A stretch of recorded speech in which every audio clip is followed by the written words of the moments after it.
नमस्कार दोस्तों, आप सभी लोगों का हार्दिक स्वागत, अभिनंदन और आभार। आज हम बात करने जा रहे हैं राहु केतु के राशि परिवर्तन के बारे में, जो कि 30 अक्टूबर 2023 को होने जा रहा है। राहु केतु का ये राशि परिवर्तन मकर राशि वालों के लिए किस तरीके के परिणाम लेके आएगा, हम उसकी इस वीडियो में पूरी चर्चा करने जा रहे हैं। देखिए, अगर मकर राशि की बात करें तो अभी तक का जो पीरियड चल रहा है, खास करके पिछले 5 साढ़े 5 6 साल से जो पीरियड चल रहा है, वो बहुत ही मकर राशि वालों के लिए टफ चल रहा है। और अगर क्योंकि उनकी साढ़े साती चल रही है और साढ़े साती का जनवरी में लास्ट फेज शुरू हो गया, उसके बाद भी जो मकर राशि वालों को राहत मिलनी चाहिए थी वो नहीं मिली। उसका मुख्य कारण दो हैं।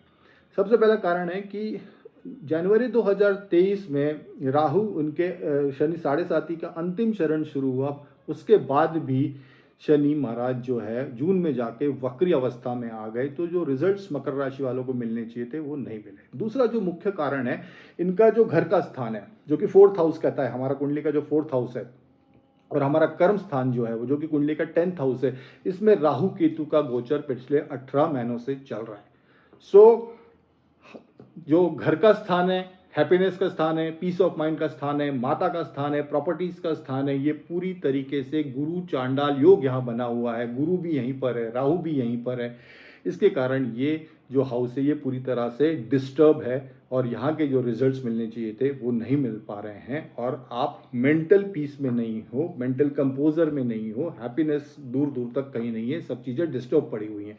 और इसकी दृष्टि आपके कर्म स्थान पे पड़ रही है, बिजनेस स्थान पे पड़ रही है। तो कर्म स्थान पे, करियर हाउस में भी कोई बहुत ज़्यादा अच्छी न्यूज़ नहीं है, वहाँ पे भी पूरा डिस्टर्बेंस चल रहा है।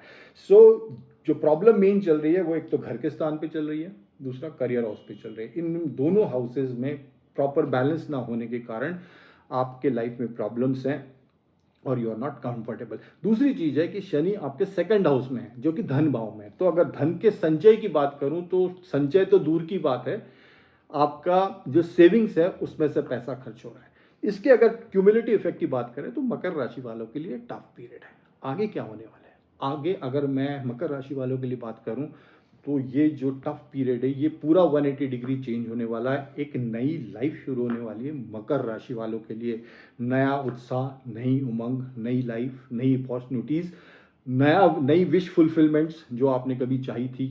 और ये जो पीरियड, जो काली घटा लाइफ में छाई हुई थी, जो कि हर जगह आपको एक नेगेटिविटी दिख रही थी, ये पूरी तरीके से मकर राशि वालों के लिए चेंज होने वाली है। क्यों और कैसे, देखिए इस चीज को थोड़ा समझिए। राहु केतु का जो गोचर, राहु केतु का जो गोचर है वो आपके राहु फोर्थ हाउस में है और केतु 10th हाउस में। तो जैसे मैंने बताया कि ये दोनों हाउस अफेक्टेड है। अब होने क्या वाला है 30 अक्टूबर 2023 को कि राहु महाराज यहाँ से वक्र, राहु और केतु उल्टे चलते हैं, तो ये फोर्थ हाउस में थे, तो अब ये थर्ड हाउस में आने वाले हैं। और ये जो गुरु चांडाल योग है ये खत्म होने वाला है। तो अब ग्रहों की स्थितियों की बात करें तो सेकंड हाउस में शनि है, जो कि साढ़े साथी का लास्ट फेज, जो कि अच्छी बात है। धीरे धीरे जो साढ़े साथी हमको, जो हमारे पिछले 5-6 साल में शनि महाराज ने हमसे लिया, जो भी कष्ट दिए, वो धीरे धीरे करके कम करके हमको वो चीज़ लौटाएंगे, पहली चीज़। दूसरी चीज़, राहु केतु, राहु गुरु का चांडाल योग खत्म हो गए, राहु अब थर्ड हाउस में आएंगे। तो थर्ड हाउस पराक्रम का है, थर्ड हाउस पुरुषार्थ का है, थर्ड हाउस एफर्ट्स का है, थर्ड हाउस पैशन का है। और राहु के लिए ये कारक स्थान है, राहु के लिए ये सूटेबल स्थान है। राहु यहाँ पे कंफर्टेबल है क्योंकि यहाँ पे राहु अपना पराक्रम बता सकते हैं। और गुरु चांडाल योग खत्म हो रहा है, तो राहु आपके थर्ड हाउस में रहेंगे और गुरु फोर्थ हाउस में रहेंगे। तो गुरु जो राहु के साथ थे, अपनी पूरी पावर नहीं बता पा रहे थे, अब अपनी पूरी पावर बताना शुरू करेंगे। तो सेकंड हाउस में शनि, थर्ड हाउस में राहु और फोर्थ हाउस में गुरु, ये ग्रह स्थिति मकर राशि वालों के लिए बन रही है। तो साढ़े साथी का लास्ट फेज है, वो एक पॉजिटिव चीज अपने लिए होने जा रही है आगे आने वाले पीरियड में, क्योंकि अब धीरे धीरे उतरती साढ़े साथी है। तो जो प्रॉब्लम्स हमने पीक पे सहन की है वो अब धीरे धीरे खत्म होने वाली है। और दूसरी जो ये मैं फोर्थ हाउस और केतु इन 10th हाउस की बात कर रहा था, जो अभी तक चल रहा था, वो भी अब खत्म हो रहा है। अब राहु थर्ड हाउस में आ रहे हैं, तो पुरुषार्थ में इंक्रीज होगी, एफर्ट्स में इंक्रीज होगी, और जिसके कारण आपका भाग्य उदय होने जा रहा है। भाग में जो अड़चने आ रही थी वो खत्म होने जा रही है राहु जब थर्ड हाउस में रहेंगे। देखिए, राहु जब थर्ड हाउस में रहेंगे तो ये बहुत ही अच्छा पीरियड आप लोगों के लिए अगले आने वाले 18 महीने होने वाला है। और देखिए राहु की अगर बात करें तो पैसों की दृष्टि से, फाइनेंस की दृष्टि से, आपकी कोई विश फुलफिलमेंट की दृष्टि से ये पीरियड आपके लिए बहुत अच्छा है। ओनली थिंग इज राहु के जो ट्रांजिट, जब भी राहु का ट्रांजिट जिन भी हाउस में होता है या जिनकी भी जहाँ पे भी दृष्टि पड़ती है, ये देखना बहुत जरूरी होता है क्योंकि राहु रिलेशंस को बहुत डैमेज करते हैं। क्योंकि राहु एक एग्रेसिव प्लैनेट है, राहु एक इगोइस्टिक प्लैनेट है। राहु को जो चीज़ें चाहिए होती हैं वो किसी भी हद पे जाके, किसी भी हद पे जाके वो चीज़ें को एक्वायर करता है। तो राहु एक ऐसा ग्रह है। तो थर्ड हाउस में देखिए, थर्ड हाउस आपके छोटे भाई बहनों का भी स्थान है, तो आपको ध्यान आपके छोटे भाई बहनों से रिलेशंस का रखना है। अदरवाइज अगर राहु थर्ड हाउस में तो आपके पुरुषार्थ में इंक्रीज कराएगा, जिसके कारण आपका भाग्य उदय होगा।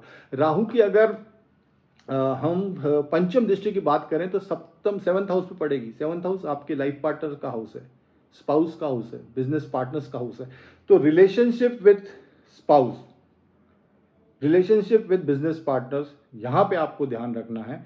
अदरवाइज ये आपको जो, अच्छा राहु की जब पंचम दृष्टि आपके सेवंथ हाउस पे पड़ेगी तो वहाँ कर्क राशि आ रही है, और कर्क राशि चंद्रमा की राशि है, इमोशंस की राशि है। सो राहु जैसा ग्रह के पास इमोशंस नहीं हुए, इमोशंस नहीं होते हैं, उसको क्रूर ग्रह है। सो ऐसी दृष्टि जब कर्क राशि पे पड़ेगी तो इमोशनल लेवल पे कुछ सेटबैक्स आने के चांसेस हैं, इमोशनल लेवल्स पे कुछ मन मुटाव होने के चांसेस हैं। तो आपको आपके रिलेशंस का ध्यान रखना है, चाहे वो फिर वो बिजनेस पार्टनर हो या वो लाइफ पार्टनर हो। राहु की सप्तम दृष्टि नवम भाव पे पड़ेगी। नवम भाव धर्म का भाव है, गुरुजनों का भाव है, पिताजी का भाव है।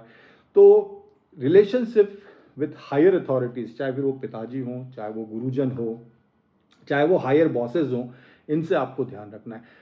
राहु की जब सप्तम दृष्टि नवम पे पड़ेगी, जैसे नवम भाव is a 10th from 12th house, 12th house is foreign land, और वहां से 12th हाउस से अगर मैं 10th हाउस देखूं तो नवम भाव आ रहा है।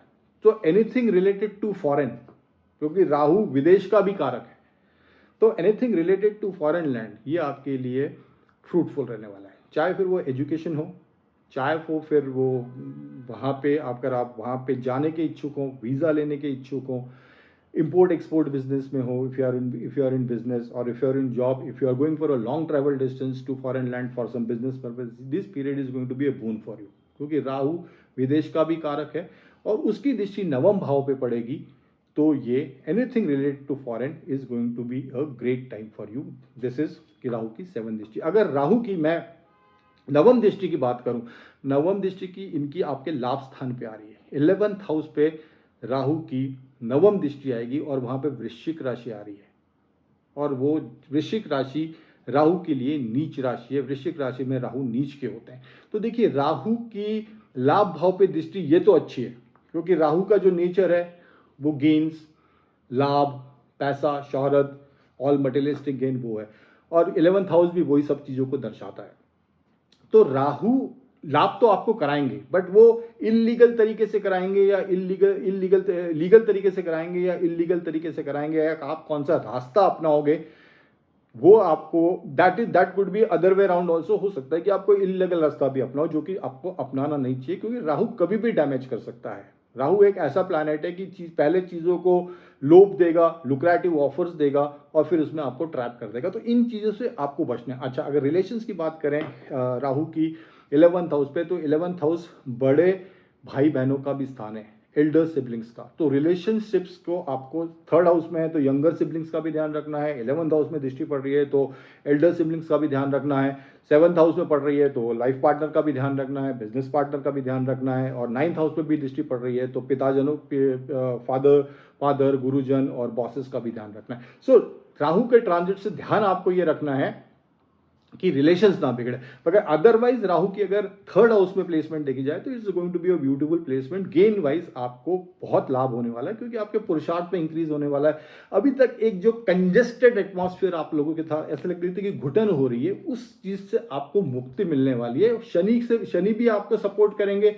Rahu Ketu third house, Rahu Ketu third और 9th के एक्सिस में आने से ये भी आपको सपोर्ट करेंगे। तो ये तो 3 प्लैनेट से आपको सपोर्ट कर रहे हैं। प्लस एक इंपॉर्टेंट चीज मैं आपको मकर राशि के लिए बताना चाह रहा हूं कि देखिए अभी तक 4th हाउस की अगर आप बात करें तो गुरु चांडाल योग बना था। अब गुरु 4th हाउस में अकेले हैं, तो गुरु 4th हाउस में अकेले हैं, तो इनकी दृष्टि 8th हाउस में पड़ रही है, इनकी दृष्टि 10th हाउस पे जो आपका करियर हाउस है उस पर पड़ रही है, और इनकी दृष्टि 12th हाउस पे पड़ रही है। तो करियर हाउस पे, खास करके करियर हाउस पे, अच्छा 8th और 12th पे भी पढ़ रही है तो ये लॉसेस के हाउस है, तो गुरु वहाँ पे, गुरु की दृष्टि लॉस हाउस पे पढ़ने से आपको कोई ज़्यादा डैमेज कभी नहीं होगा, क्योंकि उनकी दृष्टि वहाँ पे होगी। क्योंकि और करियर हाउस पे, अगर 10th हाउस पे जब गुरु की दृष्टि पड़ेगी तो करियर के लिए ये पीरियड आपके लिए बहुत बहुत अच्छा रहेगा। अभी तक जो प्रॉब्लम्स आ रही थी वो सब धीरे धीरे धीरे करके सॉर्ट होगी। तो ओवरऑल अगर मकर राशि की अपन बात करें तो जो आने वाला पीरियड है वो बहुत ही अच्छा है। जैसे कि मैंने डिस्क्राइब किया, शनि की उतरती हुई 7.5 है, राहु केतु जो कि अभी तक गलत ट्रांजिट में चल रहे थे, 4th और 10th में चल रहे थे, अब वो 9th और जब वो 3rd और 9th में आ जाएंगे, जो कि उनके लिए एक सूटेबल स्थान है।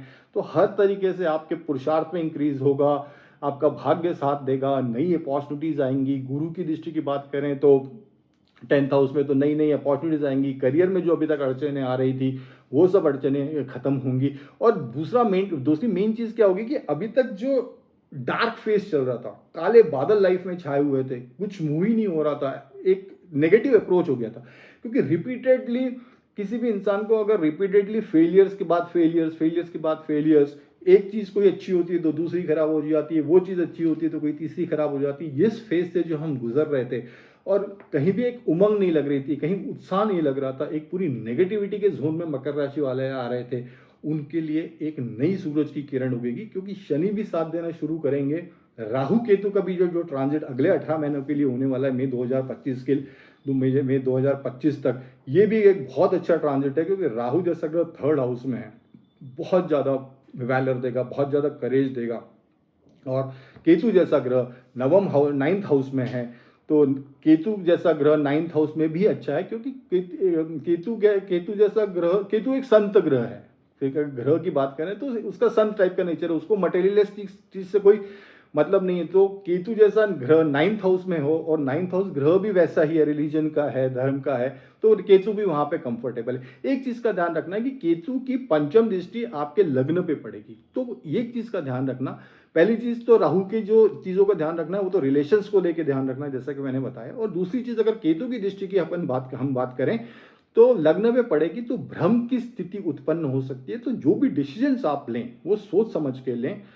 कोई भी दिमाग में कोई ख्याल आया तो उसको दिमाग में कुछ दिनों के लिए सेटल होने दे, उस चीज को कॉन्स क्या पॉजिटिव्स है, क्या नेगेटिव्स है, कॉन्स क्या है, प्रॉस क्या है, उस चीज को क्लियरली डिस्कस करके, सोच समझ के, वीजाविज अपनी पोजीशंस क्या है, अपनी स्टैंडिंग क्या है, अपन कौन से एज ब्रैकेट में है, आगे आने वाली चीजें किस तरीके हो सकती है, उस सब का विचार करके आपको उस चीज के लिए आगे बढ़ना है, ये आपको ध्यान रखना है। अदरवाइज मकर राशि वालों के लिए has I describe you is going to be a great period for you. अभी तक का जो टेंशन था वो धीरे धीरे सब खत्म होने वाला है, और एक नई जिंदगी आप शुरू करने वाले हो नए उत्साह के साथ। So this is all about Rahu Ketu transit, जो कि 30 अक्टूबर 2023 को होने जा रहा है।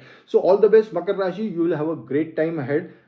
आपकी पत्रिका में राहु केतु की पोजीशन क्या है, गुरु की पोजीशंस क्या है, शनि की पोजीशंस क्या है, वो देखना, तो वो तो this depends upon the individual charts की, अलग अलग चार्ट्स में क्या क्या पोजीशंस है और क्या क्या युतियां बन रही हैं। बट अगर हम जनरल मकर राशि की बात करें, एज्यूमिंग दैट कि राहु केतु गुरु शनि आपकी कुंडली में एक कंफर्टेबली पोजीशन, अच्छी पोजीशंस पे बैठे हुए हैं, नवाज में भी अच्छी पोजीशंस में है, सो बिलीव मी मकर राशि के लिए एक जो डार्क पीरियड था वो खत्म होगा, और एक नया पीरियड, अच्छा पीरियड शुरू होने वाला है। That will be a great period for you. So thank you so much. अगर आपको ये वीडियो अच्छा लगा है तो उसको प्लीज़ लाइक करिए, चैनल को सब्सक्राइब करिए, और सबके साथ शेयर भी जरूर करिए। Thank you so much, bye, take care.